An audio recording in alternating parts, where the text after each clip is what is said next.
Hello everyone, welcome to the Ixalan full set review. I'm going to be going through every single card in Ixalan, and to get me through I have Anthony once again online. How you doing, Anthony? Yeah, good, Brett. How you doing? Pretty good. We're kicking off today with some multicolored flipped cards and artifacts, and we're going to put this one at the top of our list as the first sort of video because there's so many of the archetypes are built into the multicolored cards. We're going to have a look at these uncommons that really tell you what to draft and what the synergies are. Anthony and I have actually already recorded the blue and the white set reviews, but this is really where we want to start off. Our Yeah, set review focuses around limited, so we're really limited people. We play a lot of draft, play a lot of sealed, but we're both commander people as well. We play a bit of standard and modern and legacy and that sort of stuff, so we'll touch on those where we feel relevant. yeah, Alright, so cool. psyched for some cards? Yeah. Let's see the good ones. We've got a great one to kick us off. We have Admiral Beckett Brass, hashtag Grandma Pirate. This is 4 mana, 1 and a Grixis for a 3/3. Other pirates you control get +1/+1, and at the beginning of your end step, gain control of target non-land permanent controlled by a player who has dealt combat damage by 3 or more pirates this turn. That's a lot of words. Yeah. Um. Okay, from a limited standpoint, I don't actually think this is very good. No, it's kind of okay. I mean, if you manage to draft a really sweet Grixis pirate deck, or even just a 2-color pirate deck, like blue-black or red-black, I think you probably play this as a Yeah, splash.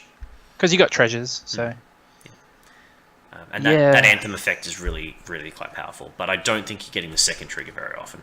yeah. No, I don't think that's ever happening. But when it does, Oh, it's you're going to huge. win that game as soon as you trigger that. Oh, for sure. I mean, you've just Yeah. hit your opponent with 3 pirates anyway, so you're probably winning Yeah. in that case. But there's so much going on here. I mean, as I said, it's a grandma pirate. If you get in close on the art, it's an old lady in there. She's an absolute badass. We've got other old lady pirates swinging in on the ropes behind her. Yeah, So that's kind much of cool. flavor. It's going to be a really sweet, fun commander deck.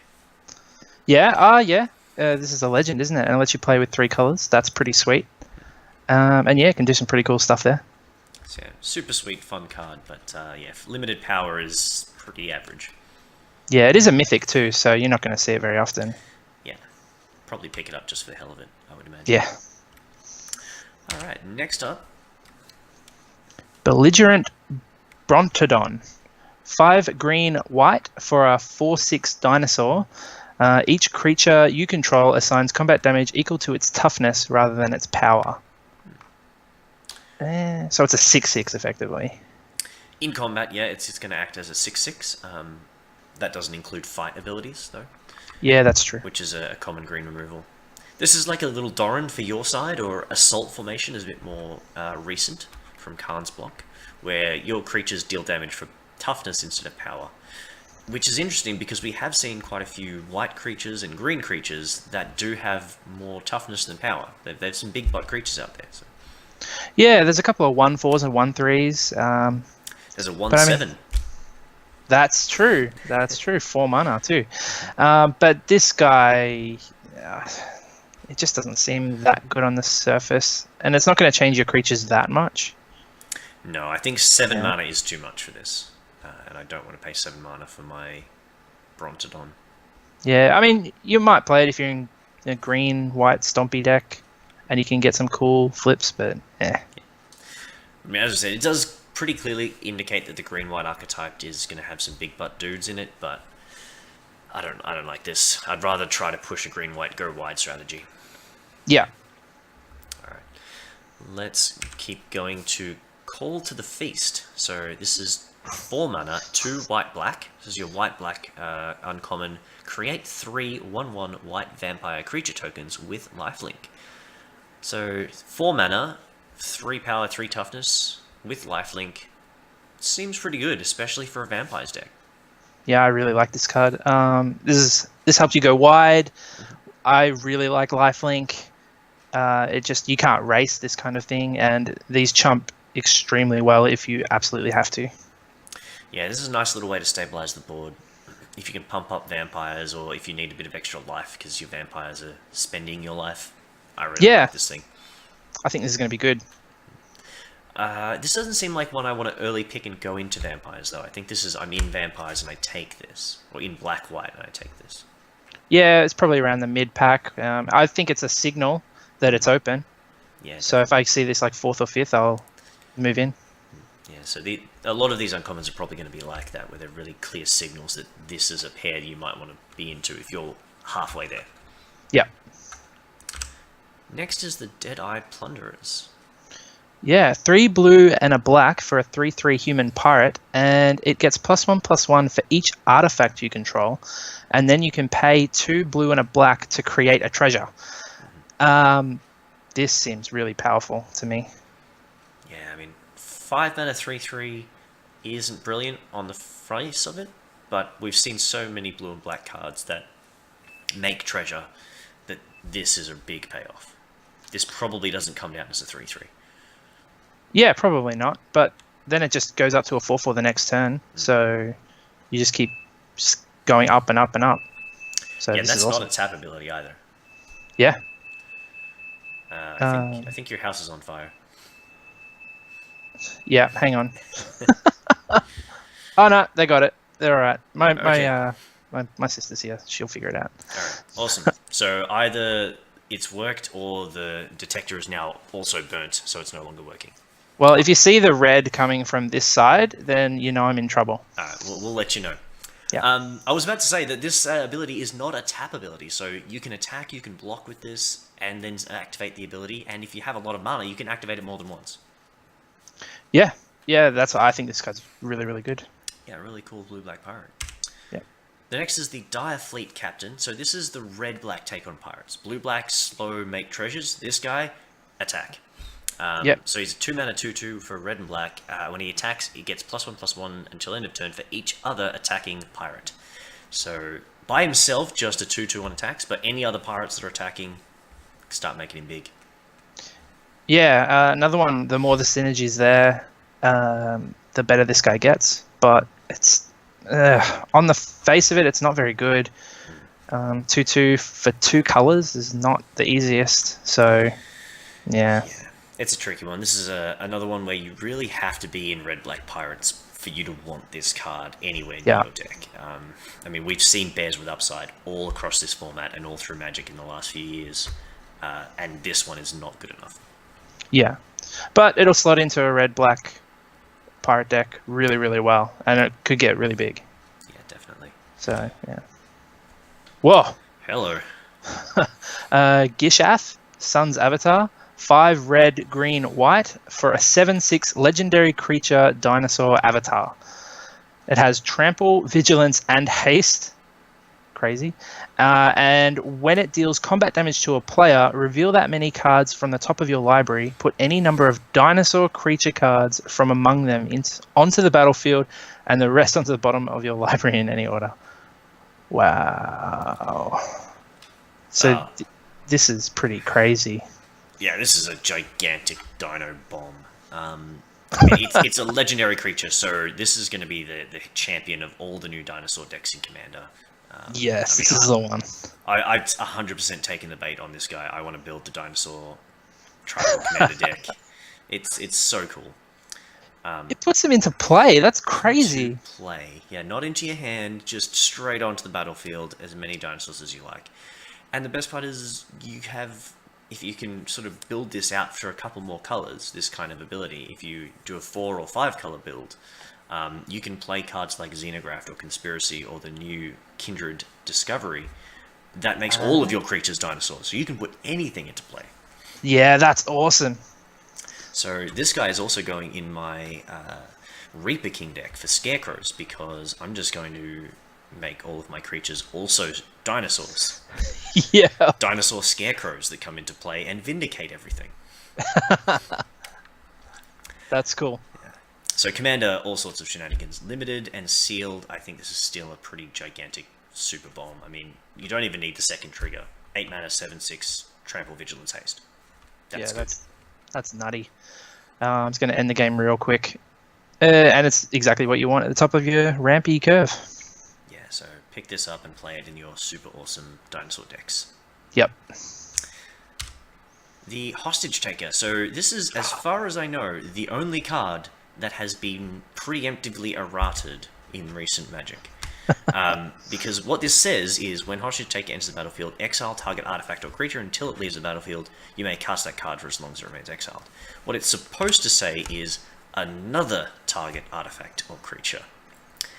Yeah. Because from a rules perspective, if you play this and there are no other artifacts or creatures in play, you create an infinite loop where this comes into play, exiles itself, then puts itself back into play, and the game ends in a draw. Oh, unless you have like impact tremors or something. Well, yes, yeah. If there's You could no just keep other you effects. can choose to target itself, right? It must target something. There's no May ability on there, so it must target an artifact or creature if it can. And without that word "another," it would create an infinite loop. Yeah, yeah. Unfortunately, Okay. that got to the printers before Wizards realized it. Now that they have, they've issued errata, so it's another artifact or creature, so it cannot exile itself. How did they miss that? They're usually pretty good with that kind of stuff. Yeah, that's a weird one. Yeah. Anyway, this card is sick. Yes, all of that said, Fiend Hunter with upside is awesome. It's like putting your mind control on layaway. This card is really, really good, and you get a 2/3 with it. I'm windmill slamming this card Yeah, and splashing for it. Like, they have to kill it pretty much immediately, because once you exile their card, you're going to want to play that as soon as possible. So Yeah, because next then they don't turn. get it back anymore. Yeah, this card's crazy. So this is absolutely a windmill slam. Absolutely splash for it. Yeah, great card. Yep. Gonna see a lot of play all over the place. Oh yeah. Next we have Huatli, Warrior Poet. So this is a multicolor Planeswalker, legendary Planeswalker Huatli. 3 red white for a 3 loyalty Planeswalker. It has a +2, gain life equal to the greatest power among creatures you control. Yeah. 0, create a 3/3 green dinosaur creature token with trample. 0, really good. And its -X in the ultimate slot is deals X damage divided as you choose among any number of target creatures. Those creatures cannot block this turn. So let's see, 5 mana comes down, can go up to 5, or make a 3/3 to protect itself. Not terrible. The ultimate ability obviously is there to help either get you through to get the extra damage in, or it can trigger your enrage abilities on your dinosaurs, which is pretty cool. Yeah, that's cool. And it can also pick off a couple of small things if that's what's threatening you. So, I mean, it's a Planeswalker in Limited. This is going to be very good. Pretty much. This is going to be insane in Limited. Making 3/3s every turn. 3/3s are...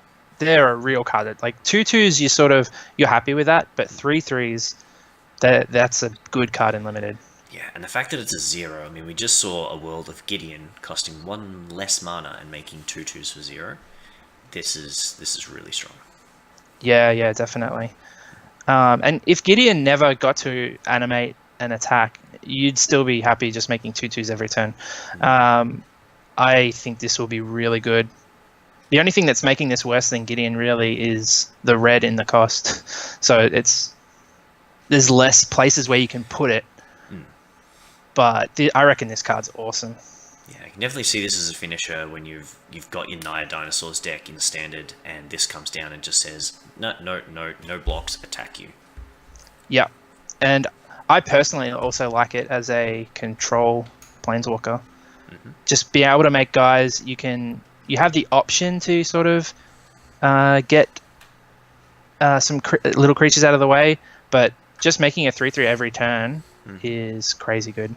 Yeah, definitely. And padding out your life total is not something that control decks hate either. They're more than happy to grab a few extra life points. Yeah, that's true. So yeah, overall, absolute excellent card. So looking forward to seeing that around. What do we got next? Marauding Looter. 2 blue red for a 4/3 human pirate, and it has a raid trigger. At the beginning of your end step, if you attacked with a creature this turn, you may draw a card. If you do, discard a card. So you loot for raid at the end of every turn that you attacked. Oh yeah. This card's crazy. This is so good. I mean, when it comes to Limited, the flavor text says it all. I'll be taking that. I'll Exactly. be taking that. 4 mana 4/3 is pretty good stats, and that ability is awesome. I mean, it happens the turn it comes into play, and then every turn after that. So. Yeah, definitely. And just I 4/3, you don't get those stats in blue-red. You just don't. This is something going on in the background somewhere. I think my heater has just come on, so it'll make a bit of a buzzing for a few seconds. Okay, cool. Yeah, so great card. I mean, played in limited decks. I think you're going to see this in some kind of a standard Pirates deck. It's not going to be tier 1, but it's going to be some sweet casual Pirate shenanigans happening at your FNM, so I'm looking forward to seeing this card around. Yeah, this one's going to be good. Alright, Raging Sword Tooth. So this is a red and green dinosaur. It's 5 mana for a 5/5 with trample. And when it enters the battlefield, trigger Enrage. So deal 1 damage to each other creature. So you just play it, triggers all of your Enrage abilities, kills off any 1/1 X1s hanging around. And if you're playing dinosaurs, you're not supposed to have X1s on the field anyway. Just eats them all up. Yeah, no, this card is great. 5 mana, 5/5 with upside. Trample. Yeah, this card's going to be awesome. I mean, it's pretty French vanilla-y, but this card's great. Yeah, no, it's real bomb. And I mean, 5 mana 5/5s are just big walls. They're not a huge issue for the game, because 5 mana is significant. But yeah, whenever you get them, like the Colossipede and stuff like that, those stats are good enough. Yep. And everything after that is upside. Yep, this is going to smash face. Looking forward to it. Who doesn't love a nice red-green stompy? Yeah. Speaking of Speaking red-green. Yeah, Regisaur Alpha, 3 red-green for a 4/4 dinosaur. Other dinosaurs you control have haste, and it makes a 3/3 green dinosaur creature token with trample when it enters the battlefield. This card's dumb. So this is what this is going to make standard dinosaurs. Yeah. I think this card's crazy good. Yeah, just turning all your dinosaurs sideways. In standard, this is coming down turn 4 at the latest, if not earlier. Yep. This card is the. This is it. It's 7 power and toughness across 2 Yeah. units. It's Huntmaster, like on roids. Yeah, definitely. And they stack really well because if you play one and then play the next one gets haste, so you're just beating in with a crap load. Jeez, everything has haste. Now we just need the guy that gives everything trample, and you're absolutely set. Yeah. This card's really, really good, and I think this is going to make some big waves. And in limited, don't ever pass this card. This card is ridiculous. Yeah, this is just going to kill you. Yeah. Yeah, love it. Next is Shapers of Nature. So this is an interesting one because it really tells the story of what Merfolk are trying to do here. It's 3 mana 3/3 Merfolk Shaman. For 4 mana, you can put a 1/1 counter on a creature, and for 3 mana, you can remove a counter from a creature and draw a card. I like that too. Yeah, so it's really sweet. It's going to do some good fun in your Azuri deck, absolutely. It has 3 power though. It doesn't matter. I guess. 3 mana, draw a card. Like, Yeah. you're going to take that most of the time. But yeah, in limited, I think this is trying to do what Merfolk are trying to do. There's some ways to make 1/1 countered creatures unblockable. Just pump up your little unblockable guys and hit a lot. Yeah, this card just by itself, even if you don't have any other +1/+1 counter synergies, is going to wreak havoc with combat. It's going to make your guys big over time, and if this stays on the battlefield for like 5 turns, you're just going to win every time. Yeah, card's really good. Definitely. And 3 mana for a 3/3 is just good. That's fine. I mean, That's great. What more do you want for 3 mana? Yeah. I mean, we've played Haryanaga for the last set and been pretty happy with that. This has an extra blue, but it also comes with all those abilities, so... Yeah. Sweet, sweet card. And I'm pretty sure everything you want to be doing in limited. Yeah, pretty much. Make guys big, draw cards. Sweet. Alright. Okay. This one's a bit scary. Sky Terror. Red and a white for a 2/2 dinosaur with flying and menace. This is a bit scary. Yeah, that's an aggressive dinosaur.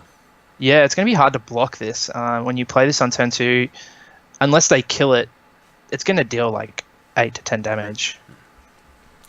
Yeah, no, I'm not looking forward to playing against this, although red-white on turn 2 is a little bit tricky. So, I mean, it's not possible, but having exactly the right mana to play this at the right time may be a slight challenge. Yeah, but even playing this on turn 3, a 2/2 fly is fine. Yeah, definitely. And easily better than the red-black pirate 2/2. Oh, yeah, by a mile. This is so good. So much better, yeah. This is going to get in a lot more damage over the game. Yep. Nice card. Next we have Tishana, Voice of Thunder. So this is another merfolk. We have this mythic merfolk legendary creature. 7 mana, 5 green and blue for a creature that is power and toughness equal to the number of cards in your hand, and you have no maximum hand size. When it enters the battlefield, draw a card for each creature you control. So, just with that text, this is 7 mana for Reliquary Tower and draw a card. But if you're playing this card, you should have a lot of other creatures. And this is definitely a commander card. Oh, yeah. I think I'm going to jam this in my Azuri deck.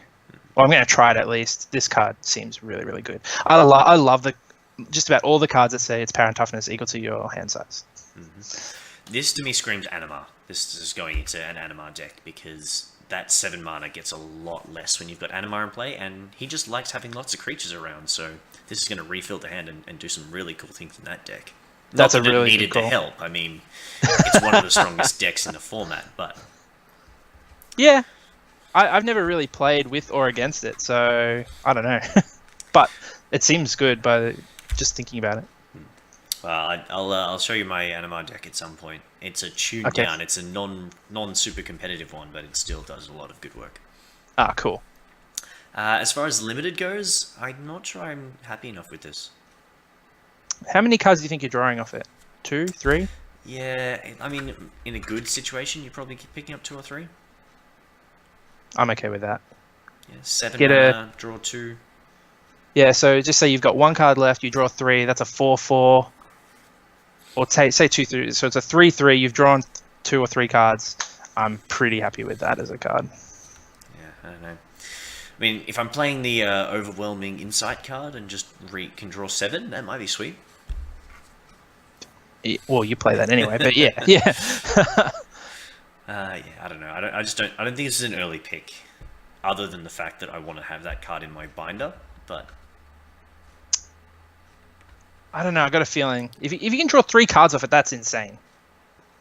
If you're alive on turn 8 or 9, sure. Ha, we've done this before. You're right.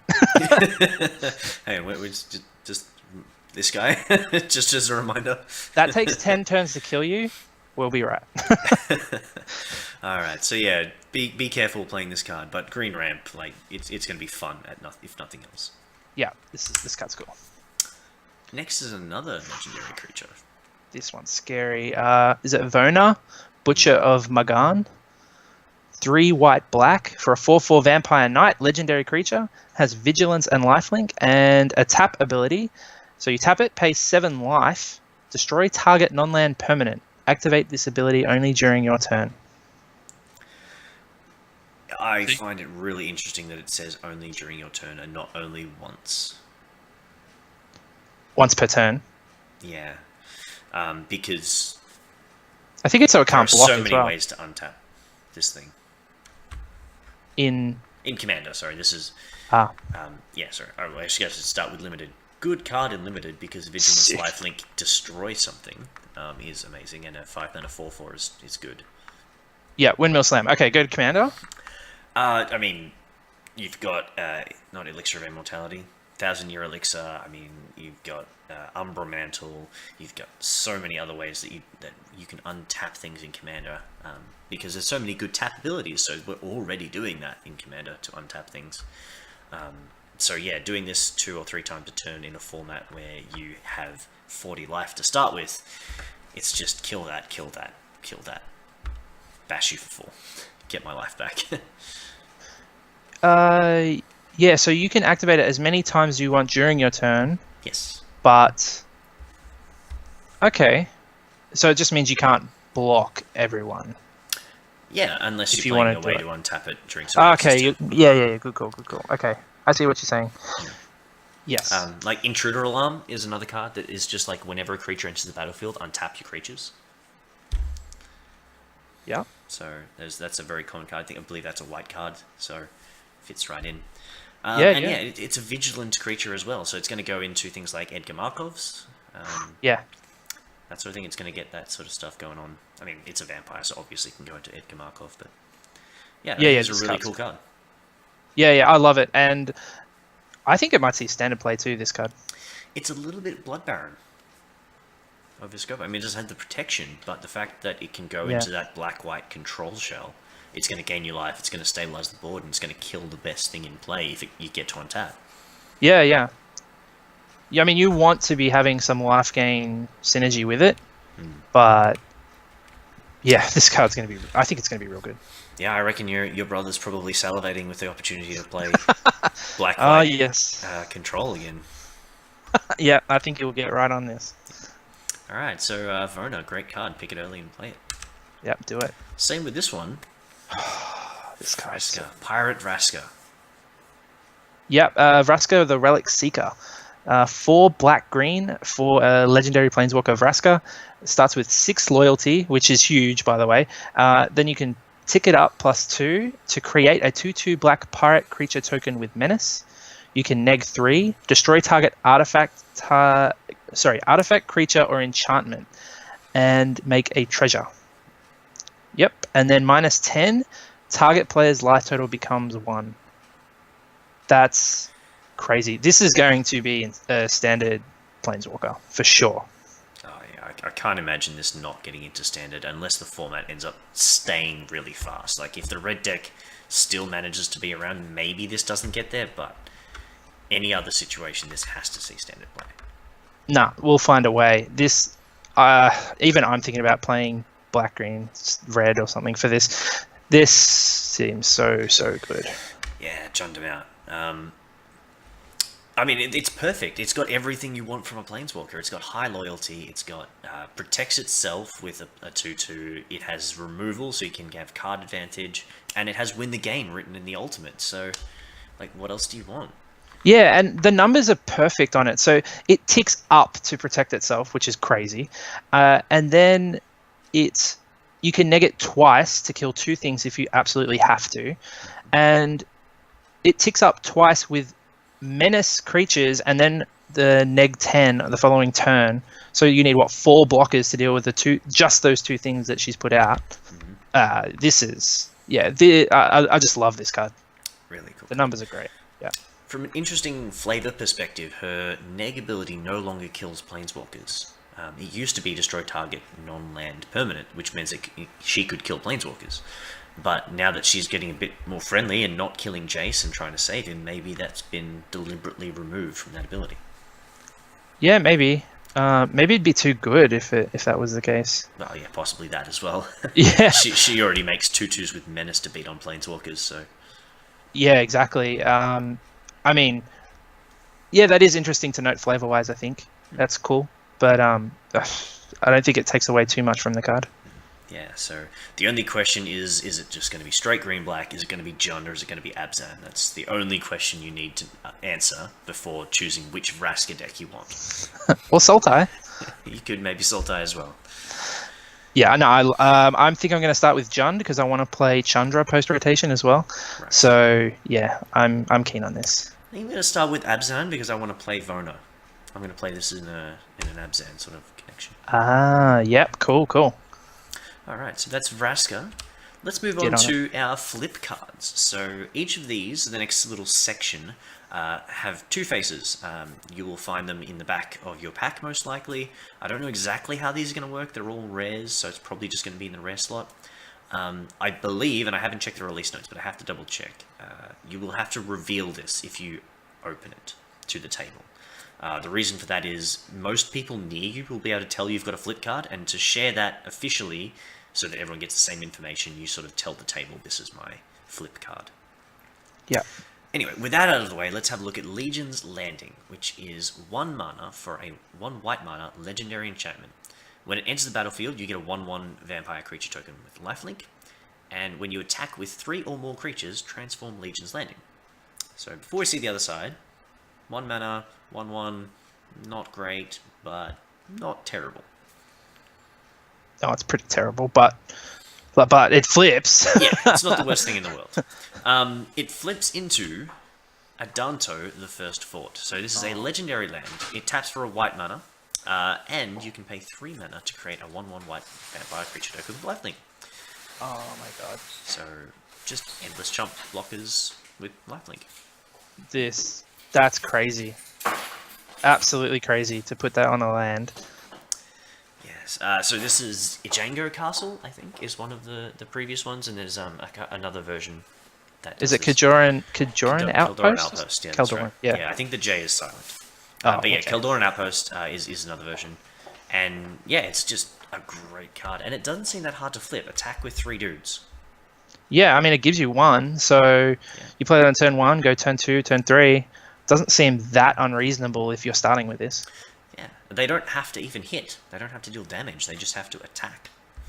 Yeah, and then you get 1 every turn. And even if you don't, if you do this on turn 4, attack by turn 4, then you just flip this and it ramps you, which is kind of cool in itself as well. Yeah, I think as far as Limit is concerned, this is the most playable of this set. I think it's a great card, and I'm pretty happy to pick this up very early and play it in any white deck. I don't know. I like the other ones too. All right, well, we'll have a look, and you can by the end you can tell me which one you think is best for Limited. Cool. This one's at the top at the moment, so. Good job. Yeah, thanks. The next one. Search for Azkanta. 1 and a blue for a legendary enchantment. At the beginning of your upkeep, look at the top card of your library. You may put it into your graveyard. So keep it on top or put it in the graveyard. Then, if you have 7 or more cards in your graveyard, you may transform it. So again, the front, pretty good. I think it's really good, especially for non-limited. I think that's an excellent ability. Putting stuff into your graveyard is usually an upside, and this can just abuse that. So I think this is really good. Yeah, I think the front side of this is actually quite good. It reminds me of Thassa, God of the Sea. And granted, Thassa could attack as a 5/5 sometimes, but this I think is going to get into some control decks in Standard and be quite a force. This one I'm going to say is the most likely to see play in Standard. Yeah, definitely. Especially considering what's on the back. Oh, and it's beautiful as well. Azkanta, the Sunken Ruin. Legendary land, it adds blue to your mana pool, or 2 and a blue and tap. Look at the top 4 cards of your library. You may reveal a non-creature, non-land card from among them and put it into your hand. Put the rest on the bottom of your library in any order. 3 mana Impulse. Yeah, just do it at the end of turn. I don't have to counter your thing. I don't have to kill your thing. Cool, I'll just Impulse. And that's crazy. This is just everything that blue wants to do, and yeah, I think this is a reason that you're going to want to play things like Chart a Course or strategic planning instead of Anticipate or something similar. Or Opt. Or even Opt, because it puts cards into your graveyard so you flip this faster. Yeah. Really this card's crazy good, yeah. Yeah. Anyone out there who opens a foil, please hit me up. I want to get that. It's magnificent. I just really like, and I'll just go back for a second to this one. They have the same background, they have the same border and frame, but the white one really hides the detail because it's so light. Yeah. Whereas the blue one really picks out a real nice sort of background there, so I really like that aspect. Yeah, it's just the unfortunate color of white doesn't blend well with the treasure map. So Azkanta, excellent card again, and definitely not as good in limited though. No, not as good in Limited because it doesn't get you creatures, and creatures dominate Limited. So I don't think you actually want to play this most of the time in Limited decks. Yeah, probably probably slow not. Control deck. You don't want to flip it, actually. Yeah, usually, yeah. Right. Next up, we have Arguel's Bloodfast, which I think is the worst, pretty comfortably. This is 2 mana for a legendary enchantment, with which is Greed. 1 and a black, pay 2 life, draw a card. Which is fine, sure. Card draw is good. But I think the mana cost is going to be too much for this overall. And at the beginning of your upkeep, if you have 5 or less life, you may transform Arguel's Bloodfast. Okay, before we move, this card's really good in limited. I think it's good. It's slow, but this is going to get you a lot of cards. Yeah, and I think this is probably the one you least want to flip because the backside of it is a lot worse than the front side of it. Agreed. So the backside of this card is the Temple of Aklazats. It's a legendary land that taps for black, and you can sacrifice a creature to gain life equal to the sacrificed creature's toughness, which is Diamond Valley or Mirror the Moaning Well. Okay. It's what this one is based on. And it's good-ish, I guess. I mean, it ramps, it does all those things, but you're at 5. You have to remember, you're at 5 life when this turns over. Yeah, so I mean, it helps you get your life back, I guess. You can't flip this back. But there's some cool stuff to do here. I love the idea of just getting heaps of extra cards and then just using this as an extra land to play your more spells. So yeah, I can see that. End step, if you just push yourself down to 5 life of your opponent's turn. When does it flip? Beginning of your upkeep. So yeah, you can do it at instant speed and your opponent's end step, and then flip it the next turn, so you've got an extra mana to do what you want to do. This is getting a little bit cute, but there are a couple of ways to steal opponents' creatures, and this could be kind of cool with that.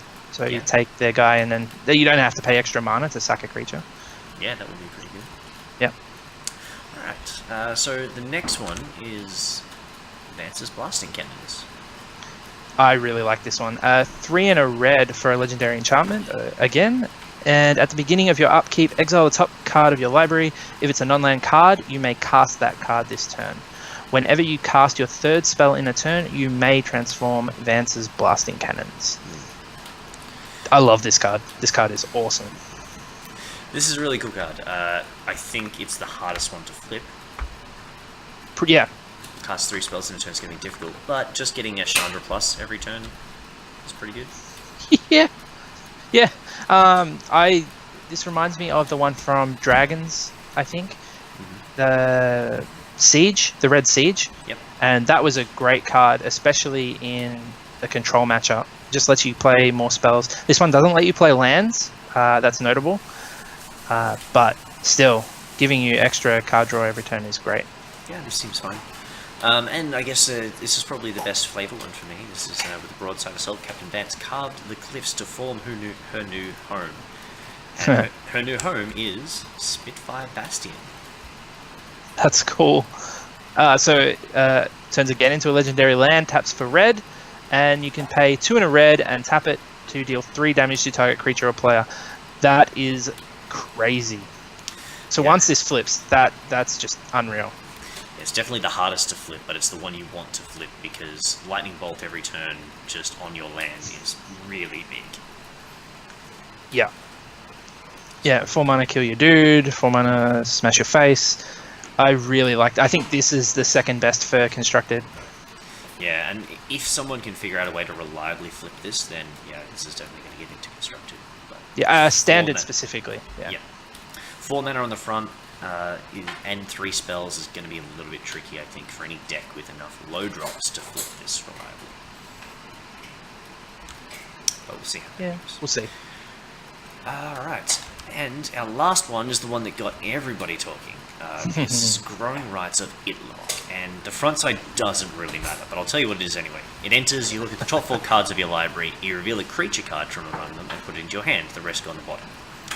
And you flip this by controlling 4 creatures. 4 or more creatures, you flip it over. And it turns into Gaia's Cradle. Ixalan, Cradle of the Sun. It is better than Gaia's Cradle on this side. It taps for a green normally, and it taps for green each creature you control. Yeah, I mean, Gaia's Cradle is pretty crazy. The weird kind of thing is that once you have 4 creatures, I know that makes Gaia's Cradle better. And I guess I'm thinking from a limited perspective, but how much more mana do you need if you've already got 4 creatures out on the battlefield? Do you need that much more? Well, if you're playing dinosaurs.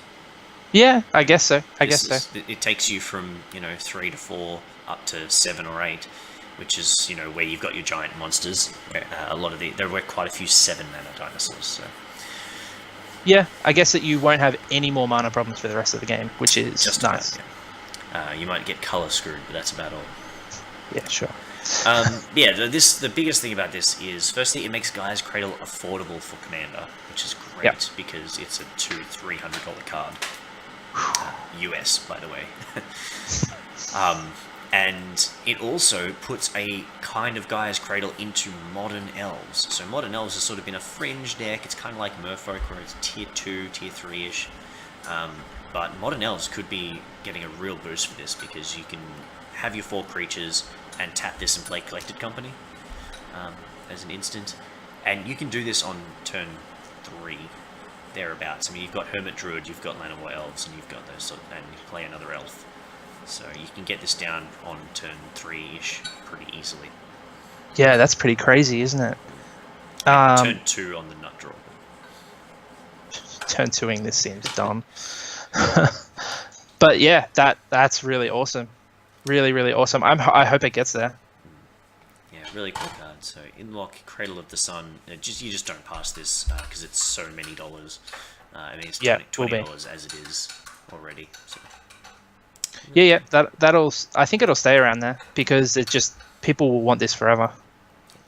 So yeah, those are all the legendary lands, legendary enchantment cycle. So which one is our best limited? Which one's our best standard? I think the blue one's best for standard, and I'm torn between the red one and the white one for limited. Okay, I would have thought that the way you talked about it, I would have thought the black one would be up there for you on limited. Yeah, the black one is really good, but it's good and then it stops being good like really quickly. The red one is always good, and the white one is not good and then becomes really good. It's sort of how they work out. I think I like, once they flip, the red one and the white one are the best. Yeah, so I mean, it's not often going to be an issue with regards to, if you see one of these in your pack, just take it because they're all good. Yeah. And if you ever have to choose between 2, take the foil one. It's the only reason you have to choose between 2. Yes, that's true. That's true. Alright, Conqueror's Galleon is another flip card. This is a flip vehicle. It's 4 mana for a 2/10, and when it attacks, exile at the end of combat, then return it to the battlefield transformed. So that's how we flip it over. It crews for 4. That's a lot. Yeah. You don't play this for the front side at all, really, do you? Yeah, but I don't remember the backside, so at this point, I'm not excited at all. Right, so let's see if we can get anywhere with the Conqueror's Galleon on the other side of the card. So you're hoping to flip it, you need to flip it to turn it into Conqueror's Foothold.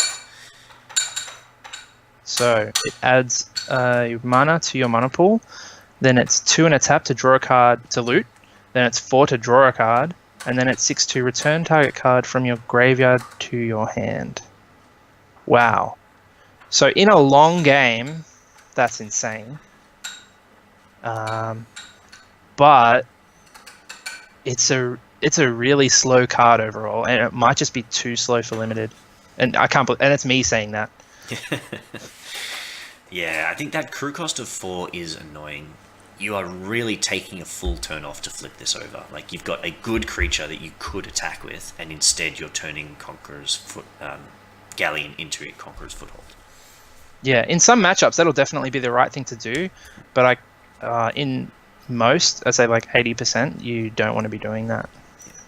No, I think this is a pretty good card. It's got a lot of text on the bottom there, a lot of really useful abilities, so I could see this being good enough to get into some limited decks, but you have to pick the right spot, and your blue-green ramp deck is probably going to be a spot to put it. Yeah, I hope so. Like, I think this card's really cool, and I will be probably always first picking it, but I do know that this is incredibly slow. Yeah, I don't think that first picking it will often be the right thing. It's probably the thing we're going to do, but I don't think it's the right thing. Yeah. Alright, so next we have a dagger. Dousing Dagger.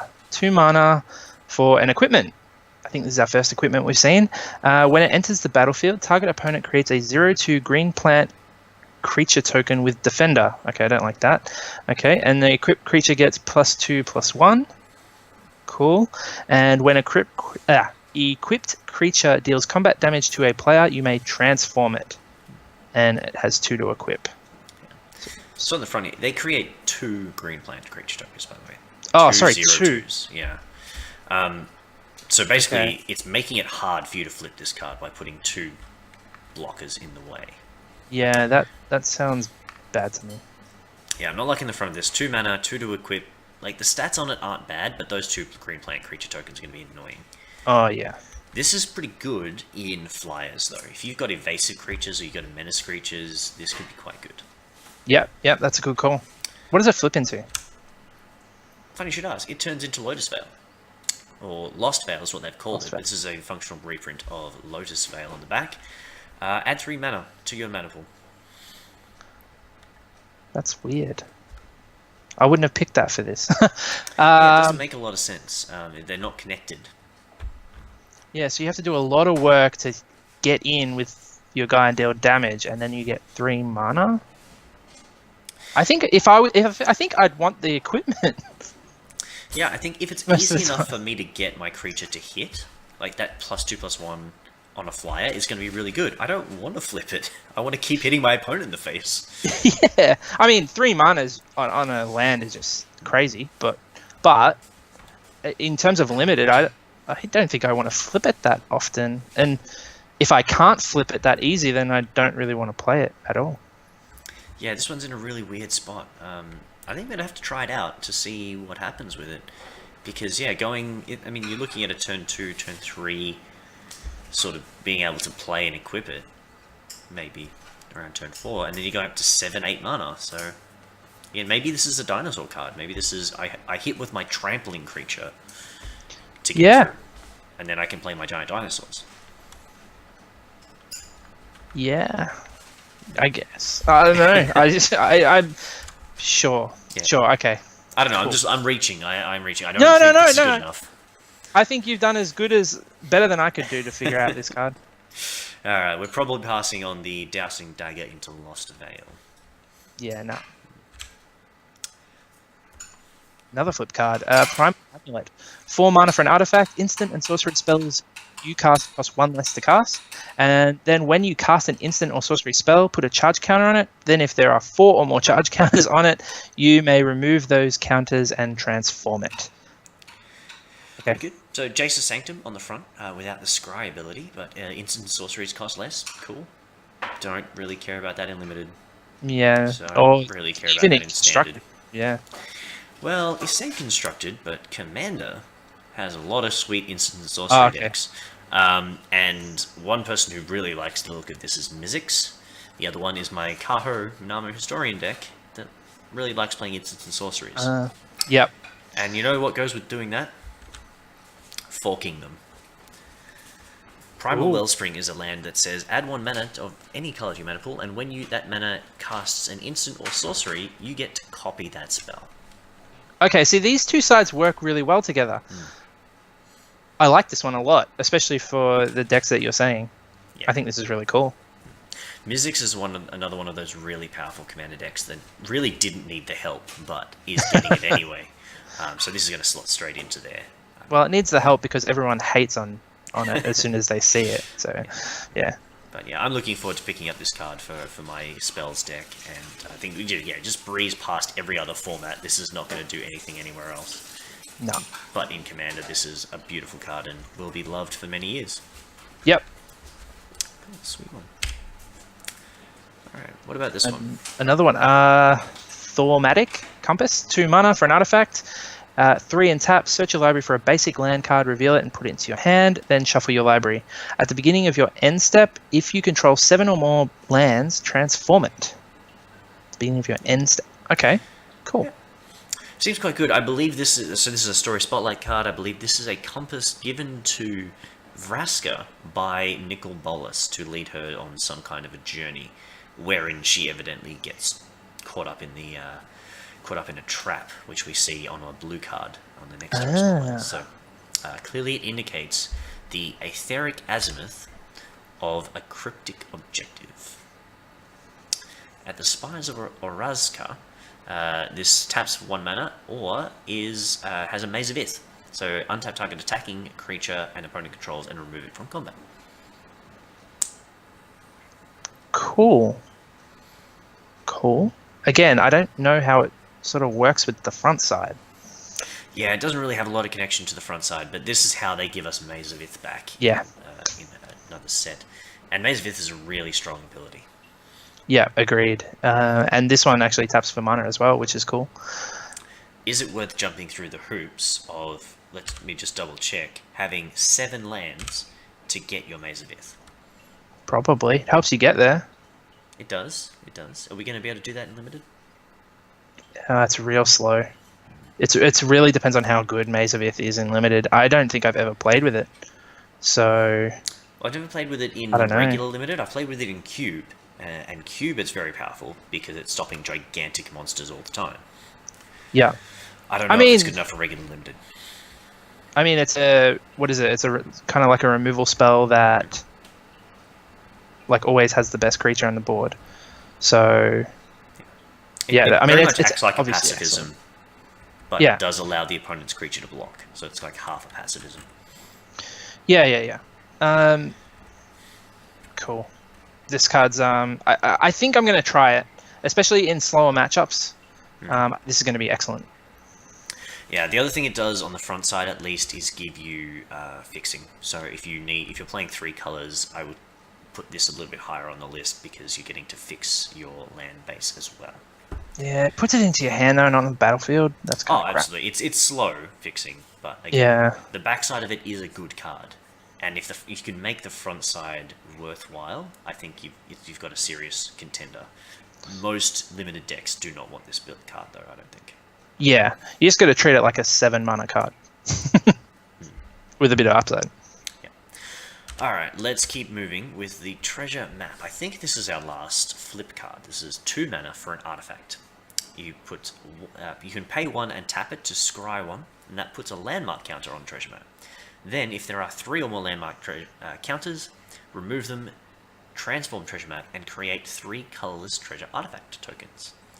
So, 2 mana to start. You need to activate it 3 times, so 5 mana over some number of turns, and you get 3 mana back out.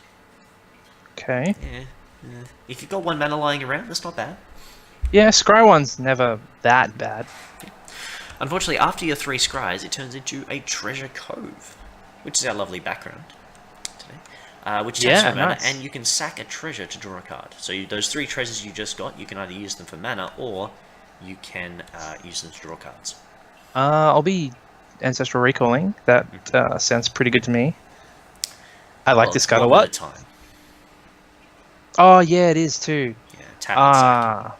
Tap and sack. I was getting excited there. It's still good. It's still really good.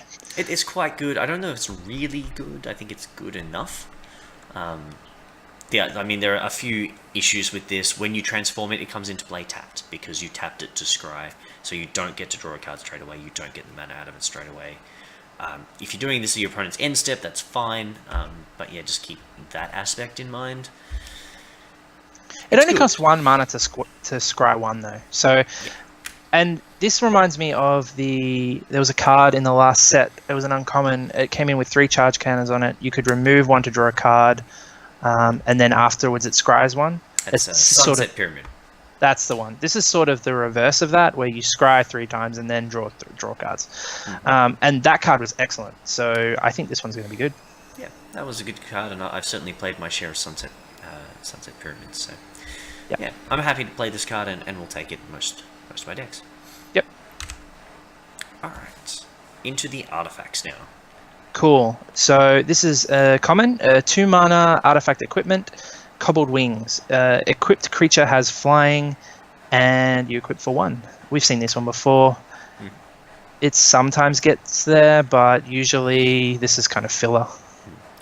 To an extent, yeah. I think some decks like this, some decks don't. Red-green really likes this card. Yeah. Because you've got giant monsters, and you throw them in the air. Yeah, I guess Raid might like this. Like, if you've got a lot of Raid triggers, this helps you guys get through. Yeah, there are certainly some combat heavy requirements and mechanics in this format, so I think Cobbled Wings is well placed, and I'm looking forward to picking one up in most of my limited decks. I think this is going to be better than in other formats. Yeah, but I never seem to fit them in. Like, it's one of those cards that looks good, but I always end up cutting it. Great flavor text too, very goblin-esque. It's flotsam held together by optimism. That's A it. lot of optimism in getting Cobbled Wings to work. Next is Dusk Legion Dreadnought. This is 5 mana for a 4/6 with Vigilance and a crew 2. Uncommon vehicle. So we got vehicles back. We saw a vehicle earlier, but just to remind people about how vehicles work, you need to crew them. So that means tapping a number of creatures you control with power 2 or more to turn this artifact into a creature.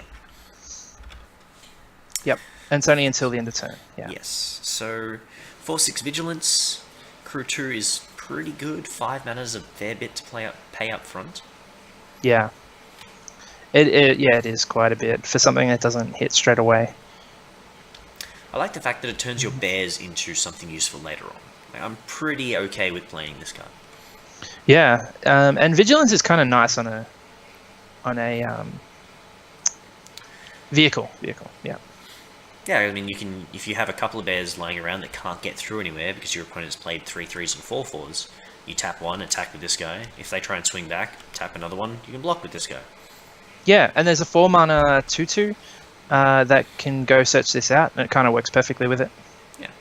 So, not super amazing, but a solid card, I'd say. Yep. Cool. Elaborate Fire Cannon. 2 mana for an artifact. It doesn't untap during your untap step. Okay. 4 and tap. It deals 2 damage to target creature or player. Sick. And at the beginning of your upkeep, you may discard a card. If you do, untap it. Ooh, I like that. I get the sense that you like it not because it's very powerful, but because it's an interesting card. Yeah, well, sorry, yes. But repeatable dealing damage that's you can't underestimate that. I can. Really? And will. I just think there's too many things going on here for it to be properly good. I think you're going to have ways to make it work, but it's 4 mana to deal 2. 2 mana to play it in the first place, so 6 mana across a couple of turns to deal 2 damage once, and after that you're turning lands into shops, I guess, which is not bad. Yeah. But you also don't know that until your upkeep, so it's a little bit awkward, I think. Yeah. I think just having this on the board though will just stop your opponent from playing like a lot of their spells. So, Possibly. you know, Yeah. I think I just want to have a 4/4. yeah, I guess so. Something It's like 2 I'd rather mana. have another. It's 6 mana to activate. Yeah, I know. I'm just saying it sits on your curve at 2. Yeah, I know what you mean. I just really like repeatable sources of damage, Yeah. especially when it can go to the face. Yeah, as I said, I think it's good, but I don't think I'm going to want to play it. I think I'm going to leave this to other people to play around with. Fair enough. And prove that it's how well it can work first, because I just think there's too many moving parts in this one. Too elaborate on that fire cannon. Alright, so let's move along to a Fell Flagship. This is a rare vehicle. 3 mana for a 3/3 and crew 3, which is not very good stats. No. Pirates you control get +1/+0, so that's kind of cool. And Yeah, when that's it cool. deals combat damage to a player, that player discards a card. That's very good. It is very good. I don't think it doesn't upgrade the creature, firstly, in power. So you're tapping 3, getting 3. Yes. But it's probably got enough there if you're in a very heavy pirate deck. But if you have a 2-powered pirate, it makes it a 3-powered pirate. Yes, so that's the part. Like, you have to be getting value out of that first line of text, I think, for this to be good enough to play. I don't know. I'd tap a 3-powered guy to use this ability. Like, you can't race it. Would you run an equipment that was, 3 mana, equipped creature, has whenever it deals combat damage to a player, discard a card? Like, that's all it is. It's equipment, basically. That's pretty powerful. And it's... No power boost, no toughness boost, just your 3/3 has this ability. Yeah, probably. Okay. Because that's Yeah, what I guess that's what you have to look at it if you don't have that top line. Yeah, that's a good way of looking at it. It doesn't sound as good when you put it like that. But I don't know, like, this also gives your pirates that you play afterwards kind of haste. Yeah. Like, kind of. Yeah, as I said, I think if you have pirates, if you're in a blue-black and blue-red, I think are probably the two best places where I would put this pirate deck. And you've got 6 or 7 pirates, I think this is actually pretty good. But I don't think I'm taking this early. I'm going to be like, oh, I've got some pirates, so I'll take this guy. No, I don't know. I really like this card. I'm going to be taking this. I just can't see myself not putting this in my decks. Okay. Yeah. I like this better as a pack 2 rare than the pack 1 rare. Fair enough. So Fell Flagship gets a pass from me, and Anthony's pretty happy with it. Yeah, I'm pretty happy. Alright. Next is a Hill Giant. Next. Hierophant's Chalice. 3 mana. When it enters the battlefield, target opponent loses 1 life and you gain 1 life, and it taps for mana. Colorless mana. Next. Avoid. Manalith is average, and this is not even good enough to be Manalith. Oh, if it was Manalith, I'd be interested, but no, not that. Alright, this might be useful. Okay, Pillar of Origins. 2 mana for an artifact. When it enters the battlefield, choose a creature type and add 1 mana of any color to your mana pool to cast creature spells of the chosen type. So it doesn't work on their abilities, just on the spells. Yes. Yep, casting them. So, this might end up being more of a constructed card than a limited card, because I don't think it's worth limiting your mana this way. Yeah, it's not a... What do you call them? Oh, gone blank. The 2 mana, the mana rocks. It's just It's not a signet or anything like yeah, that. it's not close to a signet. No. I mean, this is not even as good as an off-color signet, like completely off-color signet in a lot of places. The problem is, the deck that really wants to ramp is the the dinosaur deck, the one that really wants to have this kind of an ability. But they already have 3 cards that do this. You've got a white 1-drop that makes dinosaurs cheaper. You've got the green 2-drop that taps for anything and casts it with anything. And you've got the red 2-drop that makes dinosaurs cheaper. So I don't think this, while it's interesting and would work in that deck, it's like 4th or 5th on the list of this effect. Yeah, this is going to be that uncommon that just you get last pick most of the time. This is just not good enough for draft for limited. Maybe constructed in... It's probably not even worth it in Commander. No. I feel like this should have been the Cavern of Souls reprint. This should have that creature is uncounterable on it. Yeah, that would make it interesting. Yeah, interesting enough, and I think that would make it put in the conversation for getting into Standard and getting into Modern and doing those sorts of cool things. Yeah. But as it is, I don't think I'm going to see it very often. Yeah, you can't cast your removal spells off it. It's just, yeah, it's not good enough. Alright. Pirate Cutlass. So this is 3 mana for a equipment. It's a sword. When Pirate's Cutlass enters the battlefield, you can just give it to a pirate. So if you've got a pirate, free equip.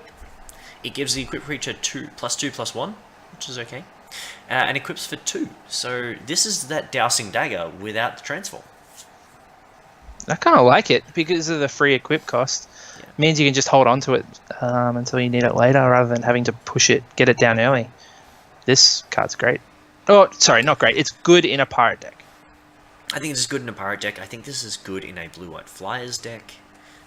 Even if you don't have that many pirates, because that +2/+1 is pretty good. Okay, not great, but yeah.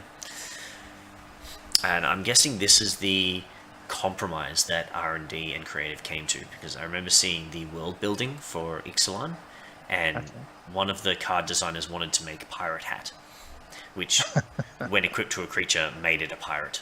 That's cool.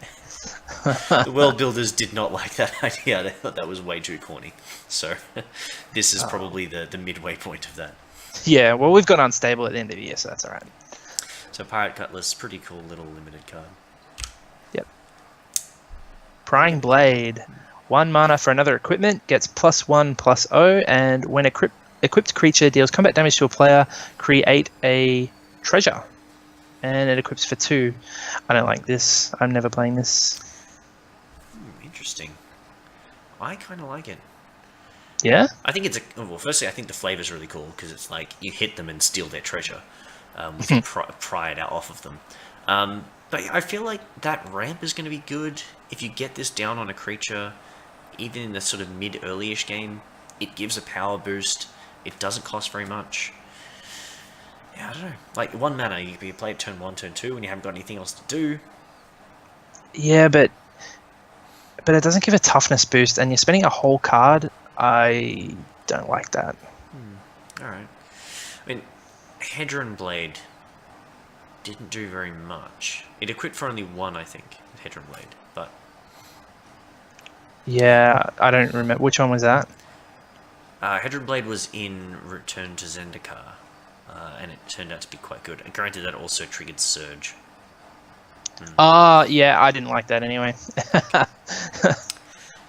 Well, I think this is one to keep an eye on. I'm not sure if it's better or worse than the Cutlass, or how much better or worse than the Cutlass it might be.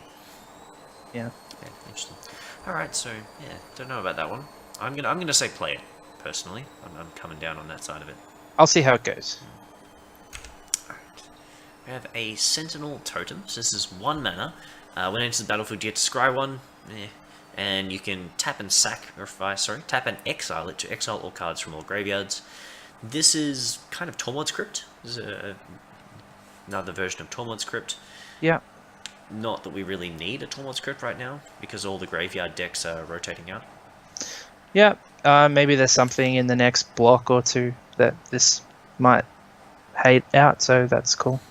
But yeah, not this playing seems it. to be around just in case, like, maybe the cycling deck was too good, or if, like, the Godfarer's gift deck turned out to be better than they thought. This is sort of a how we're going to get ourselves out of it option.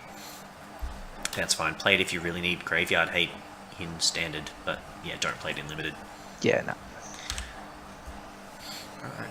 Possibly the best vehicle in the set. Yeah. Shadowed Caravel. 2 mana for a 2/2 vehicle. What is going on there? And whenever a creature you control explores, put a +1/+1 counter on Shadowed Caravel, and it crews for 2. So whenever a creature you control explores, put a +1/+1 counter. Okay. You want it in an explore deck, but otherwise I'm not keen on this card. No, I think when I saw the art, I confused this with another vehicle which is coming out. It's okay. 2 mana, 2/2 vehicles. Crew 2 is probably not good enough. Nah, to keep the same power and toughness at such a low power and toughness, and you don't really get that much of a bonus. Yeah. Alright, let's see if we can find the vehicle I was actually thinking of, which was, the Sleek Schooner. This is a 3 mana vehicle, crews for 1, and gives you a 4/3. Yeah, I like this one.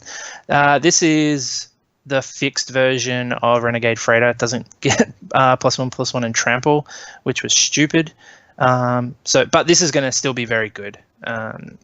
You'll be able to trade off with it a little bit easier, but this is fixed. I like this card a lot, and you'll play it. Yeah, it's not quite a runaway train anymore, but crew for 1 is very powerful. So if you're going to be playing a vehicle, I think this is the one to look out for. Yeah, this is the one. Alright, tell us about the next one, Sorcerer's Spyglass. 2 mana for an artifact. When it enters the battlefield, look at an opponent's hand, then choose any card name. And activated abilities of sources with the chosen name can't be activated unless they're mana abilities. So this is a more expensive Pithing Needle, but you get to look at their hand and just be like, oh, you've got 2 of them. I named that card. This is cool. Yeah, this is quite good, and part of the benefit of Pithing Needle in particular was that it can name lands, which means you can name fetch lands in Modern and just say, hey, I noticed you had Tomb Steep to, Verdant Catacombs. Now they're blank. Yeah. You've got Pendelhaven, in your Elves or your Elves deck or your Infect deck. Now it does nothing other than tap for green. So this that's why you would see Pithing Needle over Phyrexian Revoker, which is a creature that does it to does a more powerful ability, which is it just stops all activated abilities regardless of their mana or not. Yep. I don't see this in limited though, unless they have a planeswalker or something. You can slide it in, but yeah, usually not. Yeah, so yeah, pretty much ignore that in limited. Yep. Next we have the another amazing card. This is Vanquish's Banner. 5 mana. When it enters the battlefield, choose a creature type.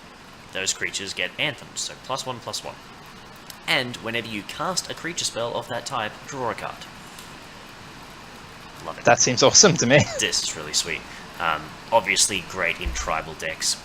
Obviously going to be a lot better in things like Commander, where you can... A 5-mana artifact is fine, and we have a lot of tribal synergies with a whole bunch of, tribal cards coming out just recently. Yep. This card seems sweet in those like elf decks, or I can't even think. But Slivers seems great. Oh, anything, to be honest. It's just, you draw cards for every time you play a spell in those sort of tribal decks. It doesn't matter what tribe you're playing, if it's vampires or dragons or wizards or anything, you're drawing cards all day. So, yeah, really like it in that. Recently saw in the game nights run by Jimmy Wong and Josh Lee Kwai, they did a 2HG, and in 2HG this is quite good if you can build one of those tribal decks. So naming dinosaurs and just drawing an extra card every time you play a dinosaur, keeping your hand going, seems really good. Yeah. In limited? Sealed, I think, is where you want this. Strongly You want sealed. it? Yeah, I want to play this in sealed if I have the tribe. Okay, again, this is... I need to have 7-8 cards of that creature type, which I don't think is hard to do with dinosaurs. I don't think it's hard to do with the major tribes. You can probably put together a tribal deck. Yep. Yeah. I'm not a big fan of it, but I'll wait and see. Yeah, I'm not going to draft this, I don't think. 5 mana is too slow in draft, but sealed, I think this could be worthwhile. Okay. And 2HG, I reckon, with 12 packs, you can make a good tribal deck. Yeah. Alright, so last few cards here are our lands. Yes! Alright, buddy lands are back. They check for a buddy, which is to say they either enter tapped, or if you have a basic, not even a basic, just a mountain or forest for Rootbound Crag, or something that shares the land type of their colours, you get them untapped. That's good. These are so beautiful. I love these cards. And I'm glad I don't have to actually go out and buy a mana base now. I can just play with the ones I already have. Yeah, these are good fixing. They've been printed a few times. They were starting to creep up a little bit. They were getting a few dollars here and there because you see them around every now and then. They're sort of budget dual lands. But yeah, they're alright. Yeah, and I love the artwork on these. I'll probably just get them because the artwork. Yeah. Oh my god. They've picked the allied cycle here for a very good reason, because it supports the tribes that they have here. So I mean, you've got Rootbound Crag and Sun Petal Grove to support your dinosaurs in standard, and you've got Dragon Skull Summit and Drowned Catacomb to support your Grixis Pirates. So the 2 3-color tribes that really needed the help have 2 of these lands to help them. Yeah, but nothing for vampires in black-white or merfolk in blue-green. Sad days. No, But they well, I guess the reason for that is the Merfolk deck and the Vampires deck are more likely to be aggressive. You'd want to get things down early and fast and hit in hard. And they have fast lands. They have the Botanical Sanctum and the Concealed Courtyard. So Good call. They have got some fixing to help them out already. fair enough. But yeah, so they're back and they're cool, and you don't need them in draft. To be honest, just pass them on unless you really need them for your standard binders. Yeah. These are not going to be worth a lot of money, and they're not going to be important in limited. Yep. Alright. Field of Ruin adds a mana to your mana pool, or 2 and tap, sacrifice it, destroy target non-basic land an opponent controls, and then each player searches his or her library for a basic land card and puts it onto the battlefield, then shuffles his or her library. Yeah, Not tapped. Not tapped, no. This is a weird cross-section between Ghost Quarter and Tectonic Edge, which are 2 heavily played land destruction lands in Modern. So the question, is it better than either of those? That's the question that Modern players are going to have to answer. And I think it's better than Tech Edge. I don't think it's better than Ghost Quarter, but Tech Edge could be replaced by this. You reckon? How many basics do you play in modern? It varies very heavily deck to deck. I mean, some decks, if you Yeah. play a Blood Moon, you just lose, and other decks are 1 or 2 colors. So the main one with this is that it costs 1 more to activate than Tectonic Edge, but the opponent doesn't have to have 4 lands. And that was one of the challenges with Tectonic Edge is if your opponent has 3 lands, they're probably able to do most of their stuff anyway, and your Tech Edge doesn't work. This just kills a land straight away. And it replaces itself, which is nice, I guess. Yeah. The fact that Ghost Quarter honestly has a 0 activation is what really pushes it over the edge. If this was 1 or even 0 mana to activate, then it would be better than Ghost Quarter. Yeah, I haven't played enough modern to really know, and I don't think it's going to get there in standard. So because there just isn't that much you want to kill, right? The legendary enchantments flip into legendary lands. Yeah, so but maybe if I could possibly see this in control sideboards. For the blue one, yep. Yeah, killing off that blue one. I could see this going into a control sideboard to stop your opponent, because that battle is going to be about who can who can get most value out of that land. Yep, good call. So we'll see how that one goes. I think this is fine. Limited, just ignore it. It's not important. No. Pick it up last, and if your opponent has one of those sweet enchantments on the off occasion, you can potentially side this in. But yeah. Next is Unclaimed Territory, which is not Cavern of Souls. It's close enough. It's not. When it when it enters the battlefield, choose a creature type. Add 1 to your mana pool, or add 1 to your mana pool of any color. Spend only on that creature type. A creature spell of that creature type. Yeah. Yeah. So this is, as I said, it's people say, "Oh, Cavern of Souls, budget Cavern of Souls." It's just not even close because you don't get the uncounterability, and that's the most important part about the Cavern. So. Yeah, I mean, that's fine. It's okay, and the one place I do think it's going to go into is Eldrazi in Modern, or even other formats. Eldrazi gets played in Legacy and Vintage as well, because they currently play things like the Painlands, the black-white Painlands and stuff like that, so that they can have access to both colors, but also to colorless, because they need colorless for their Eldrazi spells. This, I think, could go into that, because it's going to cast your... I've blanked on the name of the white Eldrazi. Displacer. The Eldrazi Displacer. It can cast that guy, and it can activate its ability on 1 land. Yeah, that's cool. That's cool. I never thought of that. But yeah, and again, for limited, just probably not. Yeah, probably not. Unless you really have a sweet pirate. Like, if you've got Admiral Beckett Brass, or if you've got Gishath, and you want to splash for the giant dinosaur, maybe. Find another way to do it. Like, for example, Unknown Shores, which is back, reprinted. I don't think I want to use this to splash for an 8-drop. Yeah, you need 9 mana to play. Yeah, I'm usually not too high on this card, but it will get the job done in a slower format. Yeah, it's pretty much, if you need fixing, this is some fixing. This is the common way to do it. Yeah, commoners. Get some sophisticated fixing. We will in green. We will in green. Alright, so I believe that is the end of our show there. Unknown Shores to wrap us up on the multicolored lands. We got through. That's a long one, so... Whew. A lot of really cool cards, though. Yeah, a lot of really cool rares, and those flip cards are really exciting. Yeah, can't wait to get my hands on some of those. So thanks for joining us in that one. We're going to continue on with some more awesome Ixalan videos, so stay tuned and see you on the next one. Yeah, see you later, guys.